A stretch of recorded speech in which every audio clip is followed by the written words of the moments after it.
ከወሃቢያ ጋር ያለን ትልቅ ልዩነት ስላለ ነው። ልዩነቱ ትንንሽ ጉዳዮች ሳይሆን ከሙንከራቶች ሁሉ አሸዱል ሙንከራት የሆነው ከሙንከር ሁሉ የባሰውና የከፋው ሙንከርን የሚያስተምሩ ሰዎች አቂዳን የሚያበላሽን ኢስላምን የሚያደፈርስን ነገር ስለሚያስተምሩ ነው። ከዚናም ከኸምርም ሶላትን ከመተውም ከስርቆትም ከሌላውም የከፋን ነገር ህዝቡ ዘንድ የሚያሰራጩ ሰዎች ስለሆኑ ነው። ይሄ ነው ልዩነታችን። ይህችን ነው አጠር አድርጌ የምገልጸው።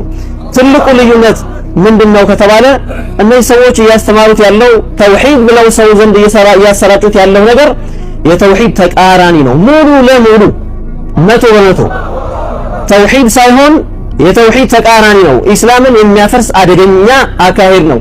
አደገኛ ትምህርትን የሚያስተምሩት አንዳንዶች የዋሆች እንበላቸው እንግዲህ ያልገባቸው ለምንድነው ማትስማሙት እናንተና ወሃቢያዎች ይላሉ። እኛ ለወንበር ለስልጣን ሁላ ምንጋፋ ይመስላችኋል? አንድ ቀንም ወንበር ፈልገን ማንፈልገውም። ሸخصيا ስለራሴን ሳወራ ፍላጎቱም ረግባውም ምንም የለንም። ኺድመቱ ዲንን ለመخدም የአህሉ ሱና ወልጀማዓን አቂዳ ለመጠበቅ ካልሆነ በስተቀር ሌላ የወንበር ጥማትም የስልጣን ጥማትም የለብንም። አልহামዱሊላህ ረቢል ዓለሚን። ዛሬም ትናንትናም ነገም ከወሃቢያ ጋር አንድ አይደለም። ወንድሞቻችንም አይደሉም። ማን የወለደልን አባት ላኢላሃ ኢላላህ ነው አስተምሮ ነው ተቻለ አላህን የሚገዛና አሻንጉሊት ጦጣ የሚወርድ ጌታ የሚያመልክ ማን አዛምሩ ነው ወንድማችን የምትላቸው? መርሃባ። ይህንን የፊትና ሸህ ተብዬ ሰምታችሁታል አይደለ?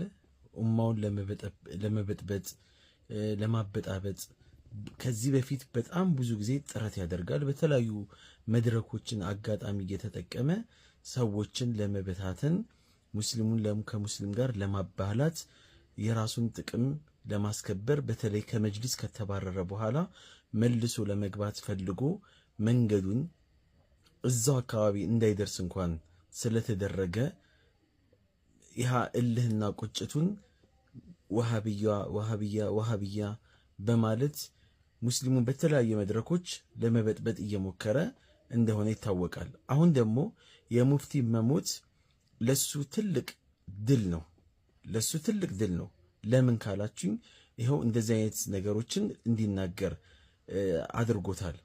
ተዕዚያ የሚደረግበት ቦታ ሰዎች ስለ አኺራ ስለ ቀብር አላህ ፊት ስለመሰብሰብ ሰዎችን ማስታወስ ባለበት ቦታ ላይ ቡጨቃና ሐሜት፣ ዘለፋ፣ ወሬ፣ እንቶ ፈንቶ ተረት እያወራ አላሁ አክበር ያስብላል።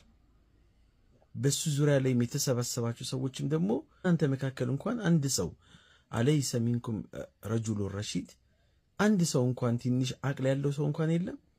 በቃ ያለውን ነገር ዝም ብሎ በስማ በለው መከተል። አንተ ምን አይነት የተረገምክ ሰው ነህ? ምን አይነት በሽተኛ ሰው ነህ? ቢያንስ ሰው ተሳሳተ ከተባለ ሌላው ተሳስቶ ከሆነ የተሳሳተው ማረም እንጂ ድጋሚ ሌላ እንደገና ደግሞ ስህተት መፍጠር ምን ይሉታል? አንተ ምትሻል ከሆነ ሙፍቲን የሰደቡት አካሎችን ረድ መስጠት አግባብ እንዳልሆነ ማስተማር ነው። አንተ የምታስተምረው በየትኛውም ቦታ ላይ ጥላቻን ነው፣ ነቀፌታን ነው። ሙስሊም እርስ በርሱ እንዲባላ፣ እንዲጋደል፣ እንዲጫረስ ነው የምታደርገው። አንተም ብሎ ሸህ ደግሞ የአፈር ሸህ በዛ ላይ ከአፍህ የሚወጣው ብልግና፣ ከአፍህ የሚወጣው መጥፎ ነገር ጠረን ራሱ አለው እኮ። አዑዙ ቢላህ። አደብ ወላሂ ልትይዝ ይገባል። ከዚህ በፊት ስላንተ ብዙ ተብሏል። ስላንተም ካንተ ጋር ያሉ አጋሮችህም ብዙ ተብሏል። ብዙ አይደለም። አሁን አደብ የምትይዝ ከሆነ አደብ ትይዛለህ። አለበለዚያ ግን አደብ የሚያስይዝ አካል አደብ ያስይዛል።